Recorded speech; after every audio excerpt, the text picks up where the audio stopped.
ఓం నమో భగవతే వాసుదేవాయ. ఓం నమో భగవతే వాసుదేవాయ. ఓం నమో భగవతే వాసుదేవాయ. శ్రీమద్భాగవత మహాపురాణమునందలి ప్రథమ స్కంధమునందు 5వ అధ్యాయము. భగవంతుని యొక్క యశోవైభవముల మహత్వము. దేవర్షియగు నారదుని పూర్వజన్మ వృత్తాంతము. సూతుడు వచించెను. అనంతరము వీణాపాణియై మహాయశస్వియగు దేవర్షి నారదుడు తన సమీపముననే కూర్చొనియున్న వ్యాసమహర్షితో దరహాసపూర్వకముగా ఇట్లు నుడివెను. నారద మహర్షి ఇట్లు పలికెను. వ్యాసమహాత్మా, నీవు శారీరకముగా మానసికముగా సంతుష్టుడవై ఉన్నావా? నీవు మహాభారతమును రచించితివి. అది మిగుల అద్భుతమైనది. సకల పురుషార్థ ధర్మములతో సుసంపన్నమైనది. అందువలన నీ జ్ఞాన పిపాస పూర్తిగా తీరియుండవచ్చును. ప్రభూ, నీవు సనాతన బ్రహ్మతత్వమును గూర్చి చక్కగా అధ్యయనము చేసితివి, అవగాహన చేసుకొంటివి. ఇట్లు మహాద్భుత కార్యమును సాధించినను కృతకృత్యుడు కానివాని వలె ఏదో వెలితితో ఖిన్నుడివయ్యున్నట్లు తోచుచున్నది. అందుకు కారణమేమి? వ్యాసుడు వచించెను. పూజ్యుడవైన నారద మహర్షి, నా విషయమున నీవు పలికినదంతయును వాస్తవమే. అయినను నా హృదయమునకు తృప్తి కలుగుటలేదు. కారణమేమో తెలియకున్నది. నీవు అగాధమైన జ్ఞానము కలవాడవు. సాక్షాత్తు ఆ బ్రహ్మదేవుని మానసపుత్రుడవు. అందువలన నా అశాంతికి గల కారణమును గూర్చి ప్రశ్నించుచున్నాను. సత్వరజస్తమో గుణముల ద్వారా ఈ విశ్వమును సృష్టించి పాలించి లయమునర్చినను అసంగుడుగా నుండును. అట్టి ప్రకృతి పురుషులకు స్వామి అయిన పురాణ పురుషుడగు పరమేశ్వరుని నీవు ఉపాసించితివి. కావున నీకు సమస్త రహస్యములు కరతలామలకములు. మహాత్మా, నీవు సూర్యుని వలె ముల్లోకములయందును సంచరించుచుండువాడవు. ప్రాణవాయువు వలె నీవు నీ యోగబలముచే సకల ప్రాణుల అంతఃకరణములయందు సాక్షివైయుండివాడవు. నేను ధర్మ మార్గమును వీడక ప్రవర్తించుచుండువాడను. నాకు పరబ్రహ్మ శబ్దబ్రహ్మల అనగా వేదముల సంపూర్ణ జ్ఞానము కలదు. ఇట్టి స్థితిలో నేను పరమానందభరితుడనై ఉండవలెను. కాని నాకు అట్టి ఆనందానుభవము ఏల కలుగుటలేదు. కనుక నాలో గల లోపమును గుర్చి నీవు కృపతో తెలుపగలవు. నారదుడు వచించెను. వ్యాసముని, బహుశా నీవు భగవంతుని నిర్మల యశోవైభవములను గురించి కీర్తించి ఉండలేదేమో. భగవంతుని సంతృప్తికి అనగా అనుగ్రహమునకు నోచుకొనని శాస్త్రము గాని జ్ఞానము కాని అసంపూర్ణమైనదే అని నా అభిప్రాయము. మునివరా, నీవు ధర్మము మొదలగు పురుషార్థములను గూర్చి వివరించినంతగా శ్రీకృష్ణ పరమాత్మ యొక్క మహిమను గురించి వర్ణించి ఉండలేదు. వాక్కులు ఎంతగా నవరసభరితమై భావశబ్దాలంకారములతో కూడియున్నను జగత్తును పవిత్రమనర్చునట్టి శ్రీహరి యొక్క యశోగానము చేయబడనిచో అది కాకుల కొరకై ఉచ్ఛిష్టమును అనగా ఎంగిలి మెతుకులను ఉంచిన స్థానము వలె దూషితమైనదే. మానస సరోవరమునందలి కమనీయ కమలవనమునందు విహరించునట్టి హంసల వలె సర్వదా మనస్సుతో బ్రహ్మధామమునందే విహరించుచు భగవంతుని చరణారవిందములను ఆశ్రయించి ఉండునట్టి పరమహంసలైన భక్తులు ఎన్నడునూ అట్టి వాక్కులను మెచ్చుకొనరు. అట్లుగాక రచన చూచుటకు ఆకర్షణీయముగా లేకున్నను అనగా శబ్దార్థాలంకార శోభితము కాకున్నను అందలి ప్రతి శ్లోకము భగవంతుని యొక్క నామగుణ వైభవములను వర్ణించుచున్నచో అట్టి రచన లోకముల పాపములనన్నింటినీ కడిగివేయును. సత్పురుషులు అట్టి సాహిత్యమునే శ్రద్ధగా ఆలకించెదరు, తృప్తిగా గానము చేయుదురు, పారవస్యముతో కీర్తింతురు. భగవద్భావము లేకుండా చేసే నిష్కామ కర్మ శోభించదు. అట్లే అపారమైన శాస్త్రజ్ఞానము సంపాదించినను భగవద్భక్తి లేకుండా అది రాణించదు. అందువలన కామ్యకర్మలు అన్నియును ఎల్లప్పుడూ అశుభదాయకములే అని గ్రహింపవలెను. ఒకవేళ నిష్కామ భావముతో ఆచరించిన కర్మలు కూడా భగవదర్పితములు కాని ఎడల అవి శోభను శుభమును చేకూర్పవు. కావున మానవులు ఆచరించెడు శాస్త్రవిహితమగు కర్మలను అన్నింటినీ నిష్కామభావముతో భగవదర్పణ బుద్ధితో నిర్వహించుటయే బుద్ధిమంతుని లక్షణము. మహాభాగా వ్యాస, నీ దృష్టి అమోఘమైనది, నీ కీర్తి పవిత్రమైనది. నీవు సత్యపరాయణుడవు.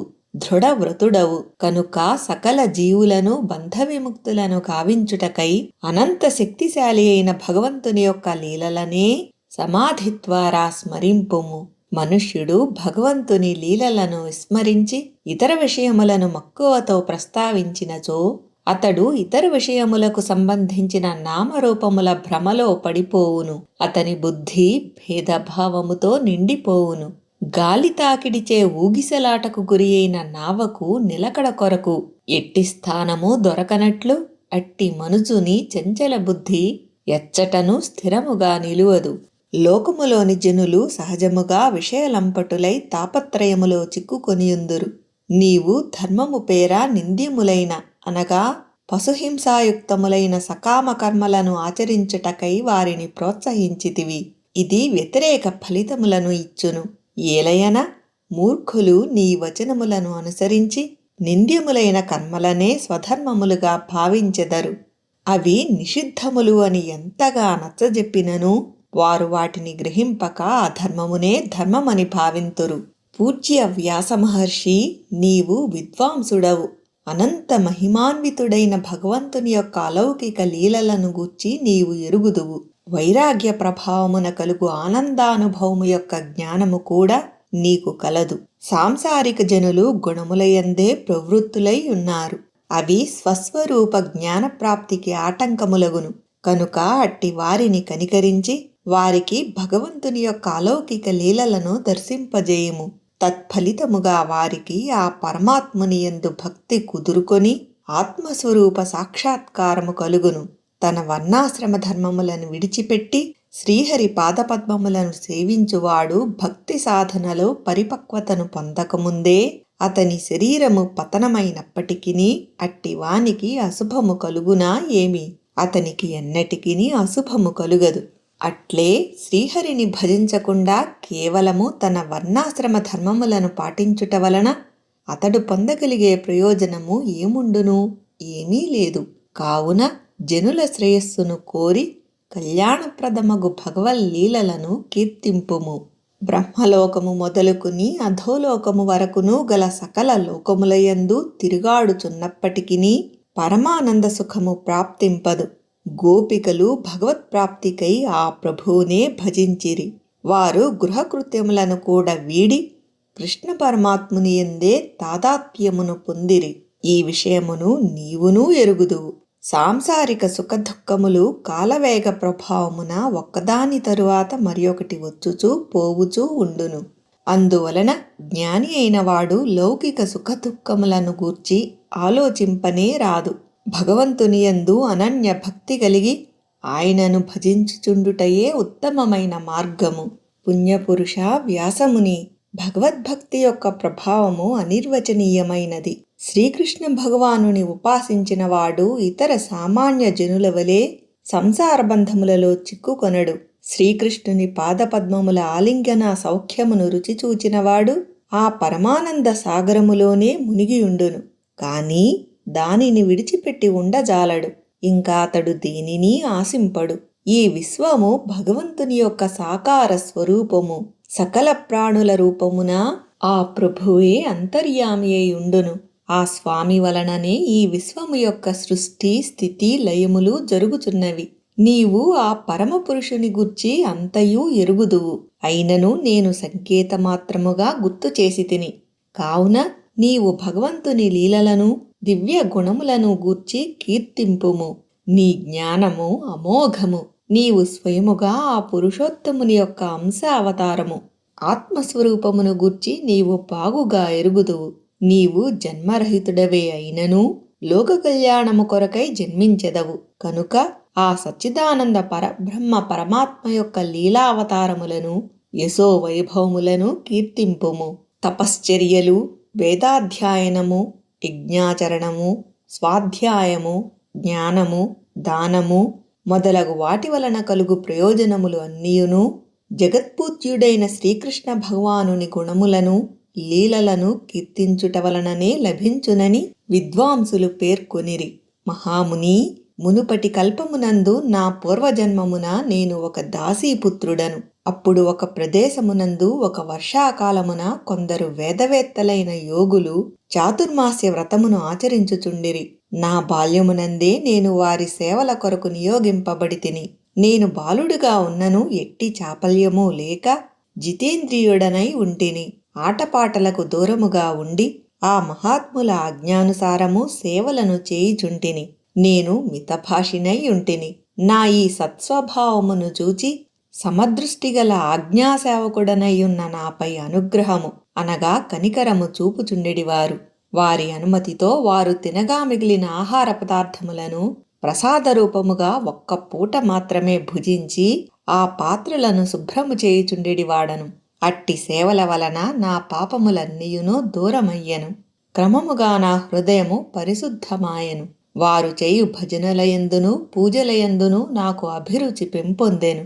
పూజ్యుడవైన వ్యాసమహర్షి, ఆ సత్సంగమున శ్రీకృష్ణ లీలాగానపరాయణులైన మహాత్ముల అనుగ్రహము చేత నేను ప్రతిదినము ఆ పరమపురుషుని మనోహర గాథలను వినుచుంటిని. ప్రతి పదమును భక్తి శ్రద్ధలతో వినుచుండుట వలన వినసొంపైన భగవత్కథలయందు ప్రీతి మెండయ్యెను. ఇదంతయు ఆ మహాత్ముల సత్సాంగత్యము వలన లభించినది. మహాముని, భగవంతునిపై నాలో భక్తిభావము ఏర్పడి పెంపొందుటతో మహాయశోవైభవములు గల ఆ ప్రభువునందు నా బుద్ధి స్థిరపడినది. అంతట సదసద్రూపమైన ఈ జగత్తును, ప్రకృతిని, దాని కార్యముల నుండి ఉత్పన్నమైన చరాచర జగత్తును, పరబ్రహ్మస్వరూపమైన నా ఆత్మయందు మాయచే కల్పితమైన దానినిగా చూడసాగితిని. ఈ విధముగా వర్ష ఋతువునందు, శరదృతువునందు 3 పూటలయందును ఆ మునులు శ్రీహరి యొక్క నిర్మల యశస్సును గానము చేయుచుండిరి. వారి సంకీర్తనములను విని నా చిత్తమునందలి రజస్తమో గుణములు పూర్తిగా అంతరించినవి. అంతటా ప్రగాఢమైన భక్తిభావము నా హృదయమునందు స్థిరపడినది.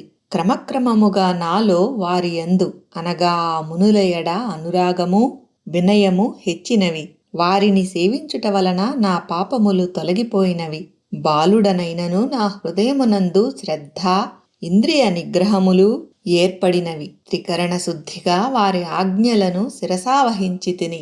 దీనుల ఎడ వాత్సల్యము గల ఆ మహాత్ములు అక్కడి నుండి వెళ్ళునప్పుడు సాక్షాత్తు భగవంతుని యొక్క ముఖారవిందము నుండి వెలువడిన గుహ్యతమమైన జ్ఞానమును దయతో నాకు ఉపదేశించిరి.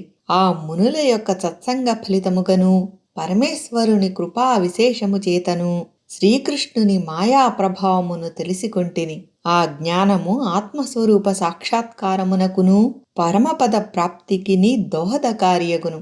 మహాత్మా వ్యాస మహర్షి, పురుషోత్తముడైన శ్రీకృష్ణ భగవానునకు సకల కర్మలను సమర్పణ చేయుటయే సంసార తాపత్రయమును రూపుమాపునట్టి ఔషధము.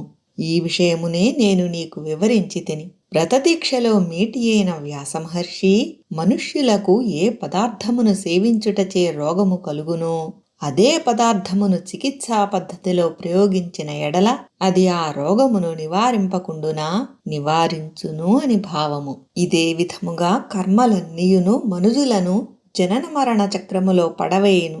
కాని ఆ కర్మలను భగవదర్పణము గావించినచో ఆ కర్మలే తమ బంధన శక్తిని కోల్పోవును. కావున భగవత్ప్రీతి కొరకు చేయబడు కర్మల వలన జ్ఞానము, భక్తి రెండునూ ప్రాప్తించును. అట్టి జ్ఞానమును భక్తియోగయుక్త జ్ఞానము అని అందురు. భగవదాజ్ఞానుసారము భగవత్ ప్రీతి కొరకు కర్మలను ఆచరించు జనులు పదే పదే శ్రీకృష్ణ నామములను, గుణములను అనుక్షణము కీర్తించి స్మరించుచుందురు. వారు ప్రతి సమయమునందును భగవంతుని ఈ విధముగా స్తుతించెదరు. ప్రభూ, షడ్గుణైశ్వర్య సంపన్నుడవైన వాసుదేవా, నీకు నమస్కారము. నిన్ను మేము ధ్యానించెదము. ప్రద్యుమ్న, అనిరుద్ధ, సంకర్షణ రూపములోనున్న నీకు ప్రణతులు. భగవంతుడు ప్రాకృత మూర్తిరహితుడు, ఒక విశిష్టమైన రూపము లేనివాడు, మంత్రమే స్వరూపముగా కలవాడు. అయినను చతుర్వ్యూహ రూపములలో ఆ పరమాత్ముని నామముల ద్వారా అప్రాకృత మంత్రమూర్తి అయిన ఆ యజ్ఞపురుషుని పూజించువాడు యథార్థమైన పూర్ణ జ్ఞానమును పొందగలడు. బ్రాహ్మణోత్తమ, నేను నీకు తెలిపినది అంతయును భగవంతుని వాణియే, అనగా వేదవాణియే. భక్తిభావ పరిపూర్ణుడనై నేను దీనిని అనుష్ఠించి తిని. దానివలన శ్రీకృష్ణ భగవానుడు తృప్తుడై నాకు ఆత్మజ్ఞానమును ఐశ్వర్యమును అనగా దేవర్షిత్వమును అనన్య భక్తిని ప్రసాదించెను. మహానుభావ వ్యాసముని, నీ జ్ఞానము అపారము.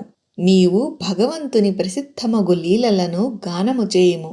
ఆ ప్రభు యొక్క స్మరణము, కీర్తనము, చింతనము చేయుట వలన పరిపూర్ణ జ్ఞానము లభించును. తద్వారా అన్ని విధములగు జిజ్ఞాస పూర్ణమగును. భయంకరములైన ఈ సాంసారిక క్లేశములతో బాధపడు వారికి దుఃఖ నివృత్తికై భగవన్నామగుణ సంకీర్తనము, ఆ ప్రభు యొక్క లీలల గుణముల వర్ణనము దివ్య ఔషధములుగా పనిచేయును.